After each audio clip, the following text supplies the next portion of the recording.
Hello दोस्तों, हमारा simple interest या साधारण ब्याज चल रहा है और इससे पहले की हमारी दो वीडियो आ चुकी हैं और ये साधारण ब्याज की तीसरी वीडियो है। और उन वीडियो हमने लगभग 17 सवाल देख लिए हैं और आज हम 18वें सवाल यानी कि सरल ब्याज का 18वां सवाल देखेंगे। 18वें सवाल का मतलब है कि ये 18वां प्रकार है कि किस तरह से सवाल बनते हैं, उसमें से 18वें प्रकार का सवाल होगा। तो देखते हैं, हम चलते हैं सीधे सवाल की तरफ। और अगर आपने वो पहले हमारी वो दो वीडियो नहीं देखी हैं तो उन वीडियो को उनकी लिंक डिस्क्रिप्शन में है, वहाँ पर जाएं और देखें। तो देखते हैं। सब पहला सवाल है दोस्तों कि आज की वीडियो का पहला 1200 रुपये का 4 वर्ष का मिश्र धन 2016 है। यदि ब्याज की दर 2% कम हो तो नया मिश्र धन क्या होगा। 1200 रुपये है यानी कि मिश्र मूलधन है P यानी कि 1200 रुपये है दोस्तों, तथा A अमाउंट है यानी कि मूलधन है, यानी कि मिश्र धन अमाउंट A होता है मिश्र धन 2016 है। तो हम सबसे पहले इससे क्या निकालेंगे दोस्तों, SI निकालेंगे यानी कि सिंपल इंटरेस्ट। और सिंपल इंटरेस्ट होता है मिश्र धन में से हम मूलधन को घटा देंगे। तो यहाँ पर दोस्तों आ जाएगा 816 रुपये। ये हमारी क्या आ गई, ब्याज आ गई। उसने यहाँ पर दिया है समय यानी कि T दिया है 4 ईयर्स, 4 वर्ष दिया गया है दोस्तों। यहाँ पे हमसे पूछा गया है कि R की वैल्यू क्या है। सबसे पहले हमें R की वैल्यू ज्ञात करनी है, क्यों उसके बाद आगे का सवाल है कि 2% कम कर दिया जाए। तो दर को कम कर रहे हैं तो हमें सबसे पहले दर मालूम होनी चाहिए। तो इसके लिए क्या लगेगा, PRT बटे 100 बराबर SI। हमारे पास P है यानी कि 1200 है। R हमें ज्ञात करना है, तो R जो ज्ञात करना है उसको वही रहने दें, R रहने दें। समय है हमारे पास दोस्त 4 वर्ष बटे 100 बराबर 816। ये SI की वैल्यू हमने रख ली। उसके बाद क्या होगा, 0 से 0 कट जाएंगी और ये हो जाएगा 48R। 12 गुणा 4 करेंगे 48 हो जाएगा। R है ही है दोस्तों पहले से, और ये यहाँ पर होगा 816। क्या करेंगे, R हमें ज्ञात करना है, सिर्फ R ज्ञात करना है 816 बटे 48। उसके बाद हम 48 को 816 से जब काटेंगे तो ये 17 बार कट जाएगा। तो यहाँ पर जो R की वैल्यू आ जाएगी दोस्तों वो आ जाएगी 17%। ये हमारे पास R की वैल्यू आ गई।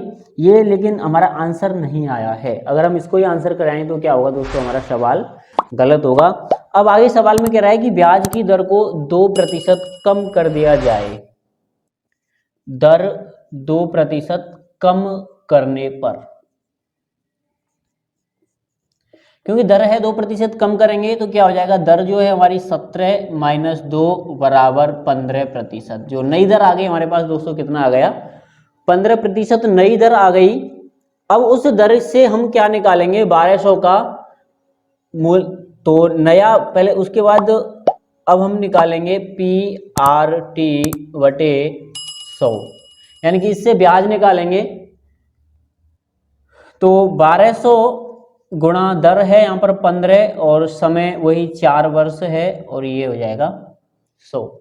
0 से 0 कट जाएंगे दोस्तों। तो यहाँ पे 12 गुणा 15 गुणा 4 बचेगा। तो 12 गुणा 15 गुणा 4, तो 15 चौको 60 और 12 6 की 72 यानी कि 720 रुपये। ये हो जाएगी दोस्तों SI। जो नई SI है वो क्या हो जाएगी, 720 रुपये हो जाएगी। तो SI बराबर 720, या SI2 कर लेते हैं इसको हमने, क्योंकि ये SI पहले फर्स्ट थी। तो 720 रुपये यानी कि 15% की दर से जो SI होगी वो क्या होगी, 720 रुपये। लेकिन हमें ज्ञात करना है मूलधन, या हम यहाँ लिख सकते हैं कि हमें ज्ञात करना है मिश्र धन यानी कि नया मिश्र धन। तो हम यहाँ पे लिख सकते हैं नया मिश्र धन। तो नया मिश्र धन के लिए क्या करेंगे, जो मूलधन है उसमें नई ब्याज जोड़ देंगे। मूलधन हमारा वही रहेगा 1200 रुपये प्लस 720, 1200 रुपये और 720 ये जुड़ जाएगा। तो कितना हो जाएगा दोस्तों,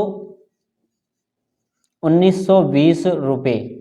यही क्या होगा दोस्तों, हमारा आंसर होगा, क्योंकि नया मूलधन यही होगा हमारा जो नया पूछा है, तो यही क्या होगा दोस्तों, हमारा आंसर होगा। क्लियर दोस्तों, सीधा सीधा सवाल है। पहले हमने क्या किया है कि दर निकाली है, उस दर में से फिर 2% कम कर दिया गया है और कम उसके बाद ब्याज निकाली और ब्याज में मूलधन जोड़ दिया गया है और नया मिश्रधन प्राप्त हो गया है हमको। अगर ऐसा ही सवाल ये कह देता है कि 2% बढ़ाकर या 3% बढ़ाकर, तो जो दर आई है उसमें क्या कर देंगे, हम जोड़ देंगे और जोड़कर फिर क्या निकालेंगे, हम नया मिश्रधन निकालेंगे और वो सवाल आसानी से हो जाएगा दोस्तों। 19वां सवाल है दोस्तों हमारा कि कोई धन 3 वर्ष के लिए उधार दिया गया, यदि दर 2% अधिक होती तो 54 रुपये अधिक ब्याज मिलता, तो वह धन क्या है। कोई धन है 3 वर्ष के लिए उधार दिया गया, वो कह रहा है कि अगर 2% ब्याज जो है दर, ब्याज की दर है वो अगर 2% और अधिक होती है तो हमें 54 रुपये और अधिक मिलता, तो वो धन क्या है। तो ऐसी स्थिति में क्या करेंगे, माना वह धन है x, p बराबर हम x मान लेंगे, r इसमें पूछा गया है और धन पूछा गया है, तो हम r फिलहाल हम r ही मान लेते हैं, या फिर हम इसको p को p रहने देंगे या x मान लेते हैं, कैसे भी करो कोई इससे फर्क नहीं पड़ेगा। r है हमारा और समय जो है t है वो दोस्तों कितना है, 3 है, और दूसरा r है कि r 2 + 2 उसमें क्या है, दर है, एक r है, उसके बाद 2% अधिक बढ़ाई है तो 2% है, और जो ब्याज का अंतर है, ब्याज का अंतर अधिक मिलता, तो इसका मतलब ब्याज का ही अंतर है, क्योंकि कम में कम मिला है, अधिक में अगर अधिक दर होती तो अधिक मिलता, तो ये ब्याज का अंतर ही हो गया 54%। तो इस प्रकार के प्रश्नों को कैसे करेंगे कि जो अधिक दर से या अधिक समय से ब्याज है उसमें से कम दर या कम समय वाली ब्याज को हम क्या कर देंगे, घटा देंगे, और बराबर में जो घट के आती है वो आएगी। देखते हैं दोस्तों क्या होगा कि माना x गुणा r + 2 गुणा 3, क्योंकि यहाँ पर समय जो है वो 3 वर्ष है बटे 100, ये ब्याज 2% माना दर जो है वो r है और मूलधन x है, तो उससे जो ब्याज प्राप्त हुई है इसको हम किस में से घटा देंगे, जो r से ब्याज हमें प्राप्त हुई है उसमें से इसको क्या कर देंगे, घटा देंगे, तो कितना आएगा अंतर, हमारे पास 54 रुपये आता है। क्लियर दोस्तों। अब क्या करेंगे, एक ये भिन्न है, ये भिन्न है, और इसको हम भिन्न बनाकर क्या कर देंगे, एलसीएम ले लेंगे इन सबका, नीचे वाली संख्याओं का 100 एलसीएम आ जाएगा। 100 का गुणा 100 से करेंगे एक बार जाएगा, 1 का गुणा इन सबसे कर देंगे एक ही बार जाएगी, तो x का गुणा 3 से करेंगे और x का गुणा इससे भी होगा और इससे भी होगा। इस x का देखो r के साथ भी गुणा होगा, 2 के साथ भी गुणा होगा और 3 के साथ भी गुणा होगा। ठीक, उसी प्रकार इस 3 का 2 के साथ भी गुणा होगा, r के साथ भी गुणा होगा और 3 के साथ भी गुणा होगा दोस्तों। तो देखते हैं हम क्या होगा, 3 का गुणा x से करेंगे 3x और r से करेंगे तो ये हो जाएगा 3xr प्लस x का गुणा 2 से करेंगे और 2 का गुणा 3 से करेंगे तो ये हो जाएगा 6x माइनस ये 3 है, 3 का गुणा ये आ जाएगा 3xr बराबर 54, और इसका क्योंकि 1 का भाग 54 1 में 100 में देंगे तो 100 बार जाएगा, 100 का गुणा ऊपर कर देंगे तो ये 5400 हो जाएगा।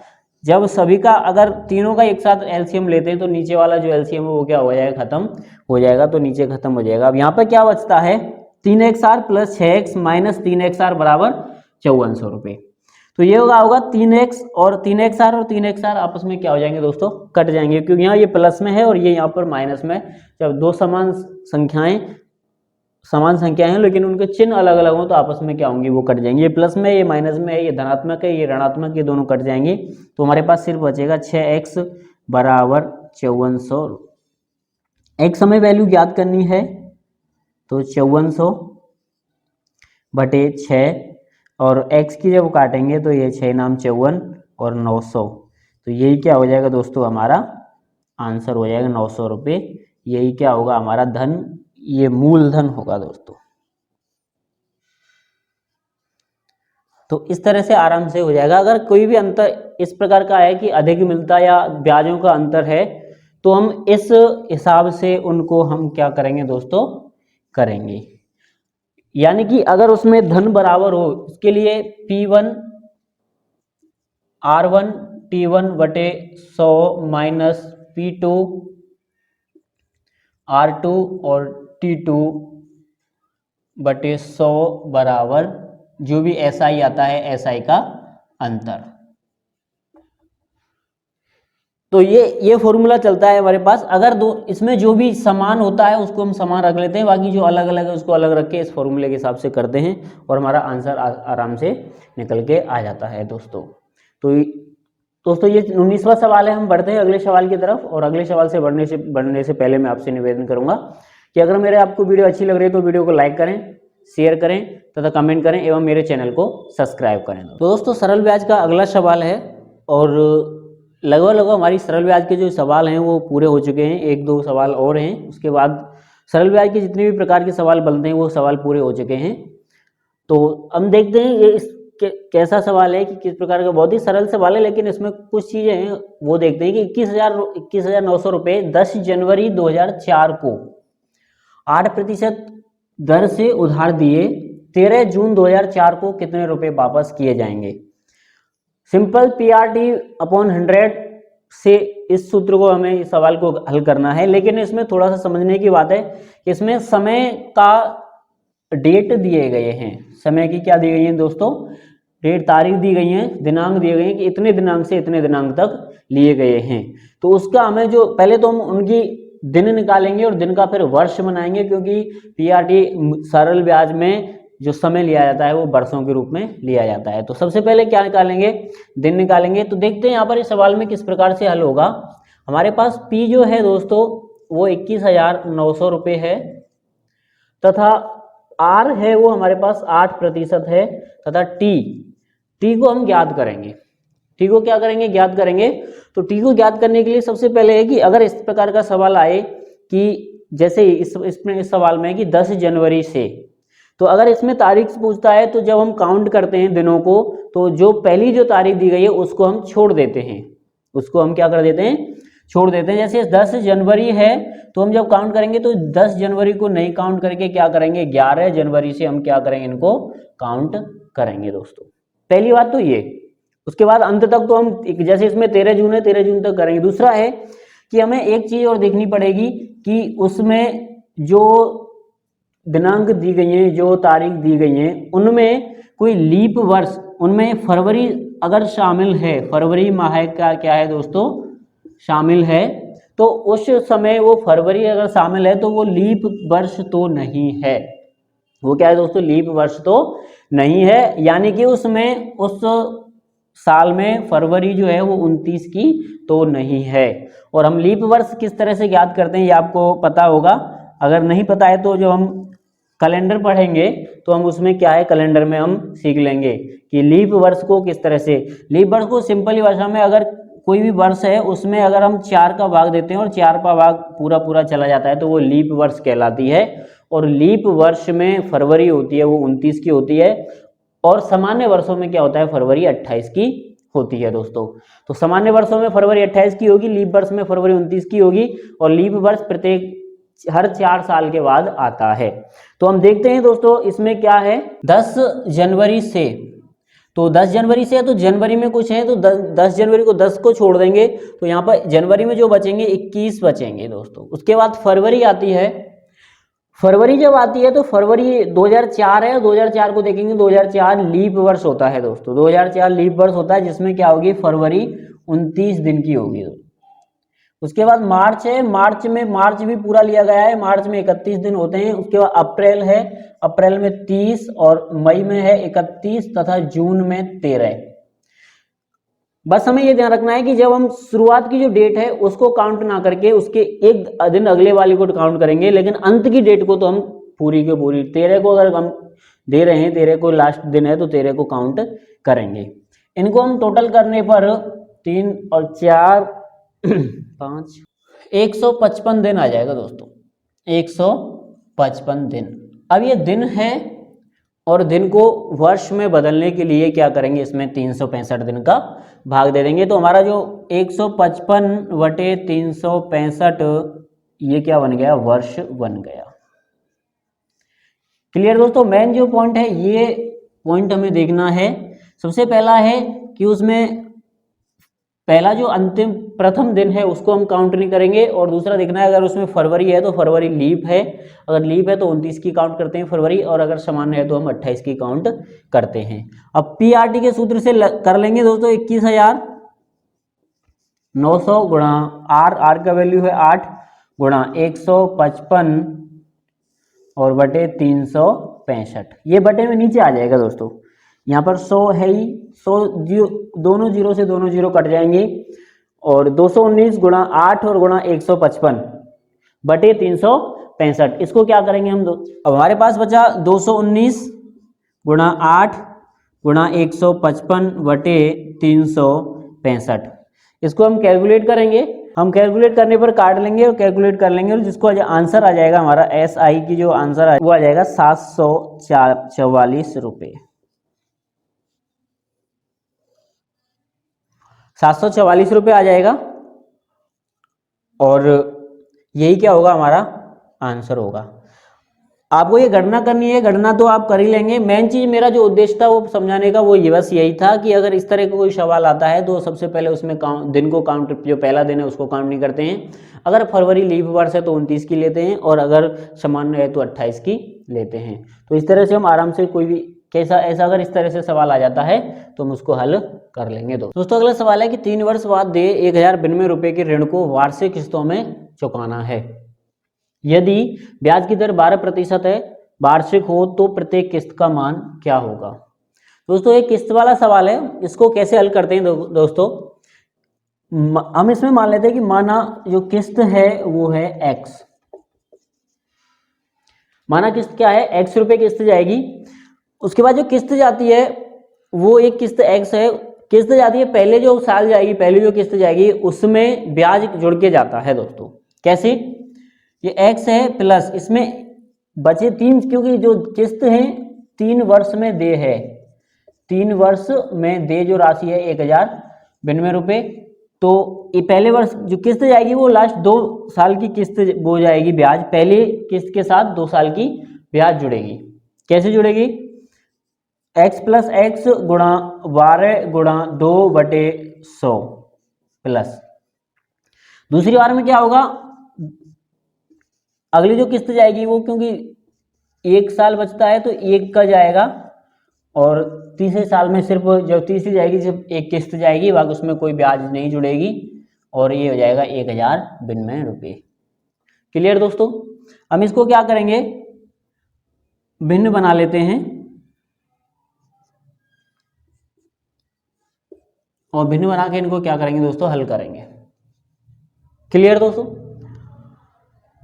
तो इसको जब हल करेंगे तो ये हो जाएगा, इसका लासा एलसीएम आ जाएगा वो 100 आ जाएगा, तो ये हो जाएगी 100x प्लस ये हो जाएगा 24, ये 12 था तो 12 दूना 24x, और ये 24x plus 100x plus 12x plus 100x बराबर 1092, और जब 100 का गुणा होगा तो 2 जीरो आ जाएंगी।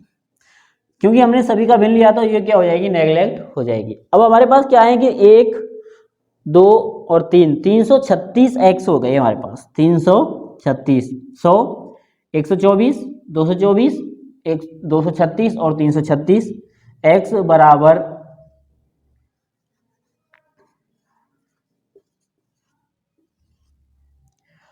10,000 1,09,200 रुपये ये आ गया। अब हमें क्या करना है, सिर्फ हमें x ज्ञात करना है, तो 1,09,200 रुपये बटे 336 रुपये, और जब हम 336 को काटेंगे तो हमारे पास x की जो वैल्यू आ जाती है, हम इसको काटेंगे दोस्तों तो आ जाती है 325 रुपये। यही क्या होगी दोस्तों, किस्त की राशि होगी, और यही क्या होगा दोस्तों, हमारा आंसर होगा दोस्तों। तो हमें वैसे समझाने वाली कि अगर इस तरह जो किस्त जाएगी वो इस प्रकार से, किस्त की राशि हमें अगर किस्त निकालनी हो तो इस प्रकार से निकालेंगे, यानी कि पहली किस्त जाएगी उसमें अगर 3 साल का है तो पहले में जाएगी वो 2 साल की ब्याज, अगली दूसरी बार की किस्त में जाएगी 1 साल की ब्याज, और लास्ट में जो बचती है वो सिर्फ 1 की किस्त बचती है, उसके साथ कोई ब्याज नहीं जाती है।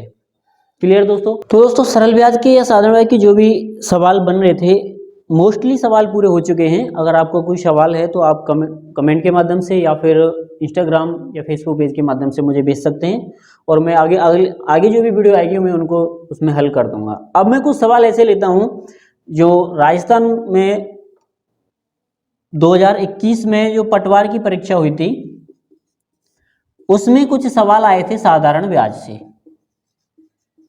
तो उसमें किस प्रकार के सवाल आए थे साधारण ब्याज से, वही एक दो सवाल में बता रहा हूं दोस्तों कि किस प्रकार के सवाल आए थे, और उन पटवार में जो स्तर रहा था वो किस प्रकार का स्तर रहा था, वो हमने लिए हैं। वो इस तरह के सवाल लिए हैं हमने, या वीडियो में मैंने कराए हैं या नहीं कराए हैं, वो आप स्वयं देख सकते हैं। सवाल को देखकर आपने भी देखे होंगे दोस्तों सवाल। तो दोस्तों सवाल है कि साधारण ब्याज पर एक निश्चित धनराशि 20 वर्षों में तिगुनी हो जाती है। 20 वर्षों में क्या हो जाती है? तिगुनी हो जाती है। इसी साधारण ब्याज दर से वह कितने वर्ष में दुगनी हो जाएगी? इस प्रकार का सवाल मैं करा चुका हूं, फिर भी मैं इस प्रकार के सवाल को बता रहा हूं। देखो इसमें हम इस प्रकार के सवालों में क्या करते हैं दोस्तों, मूलधन मानते हैं 100। माना मूलधन क्या है दोस्तों? 100 है। समय टी है इसमें 20 वर्ष, और जो अमाउंट है वो हो जाता है तिगुना, यानी कि 300 रुपये हो जाता है। तो इससे ऐसा ही निकल के आ जाएगी दोस्तों, 300 माइनस 100 बराबर 200 रुपये। क्लियर दोस्तों। अब हमें आर पूछ रहा है, आर ज्ञात करना है। तो हम जब मैं बता चाहूंगी जब मूलधन 100 हो तो ऐसा ही निकालने के लिए सिर्फ आर टी का ही उपयोग करते हैं। आर टी बराबर ऐसा ही। तो आर का मान है यहाँ पर ज्ञात करना है हमें, टी का मान है 20 बराबर 200, और आर बराबर 200 बटे 20, तो आर बराबर हो जाएगी, ये हो जाएगा 10%। ये दर आ गई, लेकिन वो कह रहा है कि उसी दर से दुगनी होने में कितना समय लगता, या दुगनी होने में दुगनी कितने समय में होती। तो अब हम यहाँ पर देखेंगे 2 गुना, तो 2 गुना होने पर यानी कि हो जाएगा ए का मान हो जाएगा 200, तो ऐसा ही हो जाएगा दोस्तों हमारा 100। क्लियर दोस्तों। अब हमें क्या करना है, टी क्या हमारी आर है उसी दर से है, तो आर हो जाएगी 10, टी हमें क्या करना है दोस्तों, ज्ञात करना है। तो आर टी बराबर 100, आर की वैल्यू है वो 10 गुणा टी है, और ये है 100, टी की वैल्यू आ जाएगी 100 बटे 10, तो टी बराबर कितना आ जाएगा 10 वर्ष। तो दोस्तों 10% की वार्षिक दर से ये 10, अगर कोई राशि 20 वर्ष में तिगुनी हो रही है तो 10 वर्ष में वो क्या हो जाएगी दोस्तों, दुगनी हो जाएगी। तो इस प्रकार का इस तरह का सवाल आया था पटवार 2021 में कि वो, और एक और सवाल था क्योंकि वो 4 शिफ्टों में हुआ था, मुझे सिर्फ 3 सवाल मिले हैं। 3 शिफ्टों के पेपर मिले थे, एक शिफ्ट का मुझे पेपर मिला नहीं था। तो इसमें 3 शिफ्टों के पेपर ही बता रहा हूँ दोस्तों। जो ये भी सवाल है कि 4.5% की साधारण ब्याज की दर से 450 रुपये की धनराशि पर 81 रुपये का लाभ पाने के लिए कितना समय लगेगा। ये भी दोस्तों राजस्थान पटवार 2021 की एक कोई दूसरे शिफ्ट, क्योंकि 4 शिफ्टों में पेपर हुआ था, उस शिफ्ट में एक शिफ्ट में ये क्वेश्चन आ चुका है। अब देख तो क्या होगा सर, देखो इसमें सवाल में कि पी का जो मान है वो है दोस्तों इसमें 450 रुपये, आर का जो मान है वो है 4.5, तथा समय पूछा गया है, इसमें समय है, और ऐसा ही यानी कि इसमें क्या है कि पूछा राशि पर 81 रुपये का लाभ, 81 रुपये का लाभ हो गया यानी कि अलग से है, तो ये ब्याज होगी दोस्तों, क्या होगी, ये ब्याज होगी। तो ऐसा ही हो गया 81 रुपये। पीआरटी से हम लेंगे कि 450 गुणा 4.5 गुणा टी बटे 100 बराबर 81 रुपये। क्लियर दोस्तों। क्या करेंगे, हम काटेंगे, 0 से 0 कट जाएगा, और 10 को हम 5 से काटेंगे तो 2 बार कट जाएगा, और ये कट जाएगा दोस्तों 9 बार। क्लियर। अब हमें सिर्फ यहाँ पर टी है, इधर जाएगा 81, यहाँ पर ये 2 ऊपर चला जाएगा क्योंकि बजगुणा होगा, और नीचे आ जाएगा 9 गुणा 4.5। 9 को 81 से काटेंगे, 9 नाम 81 हो जाएगा, ये 9 कट जाएगा, और आगे 45 को इसे काटेंगे, 4.5 को 9 को 4.5 से काटेंगे, 2 बार कटेगा तो 2 गुणा 2, यानी कि ये एक बार, ये 2 बार कट जाएगा, 2 गुणा 2 बराबर टी का जो आ जाएगा दोस्तों 4 वर्ष। ये क्या होगा दोस्तों, आंसर होगा। तो एक ये इस तरह का सवाल आया था पटवार 2021 में। तो किस प्रकार का सवाल आया था आप देख सकते हैं, बहुत ही सिंपल सवाल है, कोई ज़्यादा ऐसा, पटवारी का लेवल है ये, और राजस्थान पटवार 2021 में ये हुआ था, ये साधारण ब्याज का लेवल है दोस्तों। तो एक और सवाल है, उसको देखते हैं दोस्तों एक और सवाल है जो कि पटवारी राजस्थान पटवार 2021 में आ चुका है। वो सवाल देखते हैं कि दीपक ने 21,250 रुपये की एक राशि 6 वर्ष के लिए निवेश किया। 6 वर्ष पश्चात वह किस साधारण ब्याज दर से कुल राशि 26,350 रुपये प्राप्त करेगा, यानी कि ये उसका क्या होगा दोस्तों, मिश्रधन होगा। तो देखते हैं पी की जो वैल्यू है वो है 21,250 रुपये, ए की वैल्यू है वो 26,350 रुपये। सबसे पहले हम एसआई निकाल लेंगे, सबसे पहले क्या निकालेंगे हम, एसआई, और एसआई हमें पता है कि 26,350 माइनस 21,250। जब इसको घटाएंगे तो दोस्तों ये बचेगा 0, 0, 1 और 5, यानी कि 5100 रुपये इसका क्या हो जाएगा, ब्याज आ जाएगी दोस्तों। समय टी की वैल्यू है वो 6 वर्ष है जो दी गई है, तथा आर हमें क्या करना है दोस्तों, ज्ञात करना है। वही पीआरटी बटे 100 बराबर एसआई, इस सूत्र से होगा। बहुत ही सिंपल से सवाल आए थे, ज़्यादा इसमें ना तो घुमाया गया था। पी की वैल्यू आ जाएगी 21,250 गुणा आर हमें ज्ञात करना है, गुणा 6/100 बराबर 5100, ये ऐसा ही आ गया। 0 से क्या खत्म हो जाएगी, 0। इसको 5 से काटेंगे, 2 बार कट जाएगा, ये 5 से काटेंगे 4 और 2, ये 425 से कट, और ये 2 कट जाएगा दोस्तों 6, 2 को 6 से काटेंगे 3 कट जाएगा। यहाँ पर क्या हो जाएगा, सिर्फ आर बराबर इधर हो जाएगा 5100, और बाकी ये सब क्या हो जाएगा 425 गुणा 3, ये नहीं हो जाएगा नीचे। अब इसको 400 को 25 से काट देंगे तो दोस्तों कितनी बार कटेगा, या फिर 51 को हम 3 से काट लेते हैं, तो काटेंगे हम 25 से काटेंगे तो ये कट जाएगा 25, 1 और बच गए यहाँ पे कितनी 32, और ये कट जाएगा दोस्तों 17 बार। 25 से कट जाएगा कितनी बार, 17 बार, और ये कट जाएगा 25, 1, 25, 25 दूना 50, और बच जाएगा 1, 25 चौको 100, ये कट जाएगा दोस्तों 24, ये कटेगा दोस्तों 204 बार कट जाएगा। 25 से ये 204 बार कट जाएगा। अब ये 3 कटेगा, 3, 204 को काटेंगे 3 से तो 3 एकम 3, ये कट जाएगा 3 की 18, और बचे जाएंगे 2, 3 8 24, ये 68 हो जाएगा। तो जो आर की वैल्यू आ जाएगी दोस्तों आर की वैल्यू यहाँ पर आ जाएगा 68/17, तो आर की वैल्यू आ जाएगी दोस्तों 4%। यही क्या होगा दोस्तों, हमारा आंसर होगा। दोस्तों इस प्रकार के आए थे पटवार में सवाल। एक और सवाल, क्योंकि पेपर पटवार का जो पेपर हुआ था वो 4 शिफ्ट में हुआ था, और चौथा सवाल का जो चौथा पेपर था वो मुझे मिला नहीं था, तो मैंने 4 पेपर है। अगर आपके पास हो तो मुझे कमेंट के माध्यम से या मेरे इंस्टाग्राम हैंडल आईडी है उस पर भेज सकते हैं, तो मैं अगली वीडियो में उनको सॉल्व करा दूंगा दोस्तों।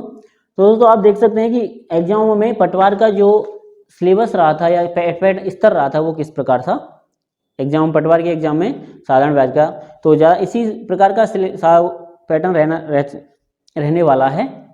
दोस्तों यहाँ आज की वीडियो में सिर्फ इतना ही, और आज हमारी साधारण ब्याज का है या सरल ब्याज सिंपल इंटरेस्ट है वो खत्म हो चुकी है। अगली वीडियो में हम कोई अगला टॉपिक लेंगे, और साधारण ब्याज के बाद आता है चक्रवृद्धि ब्याज, हम अगली वीडियो में चक्रवृद्धि ब्याज लेंगे। तो दोस्तों अगर मेरी वीडियो अच्छी लगे तो वीडियो को लाइक करें, शेयर करें, कमेंट करें, एवं मेरे चैनल को दोस्तों सब्सक्राइब करें।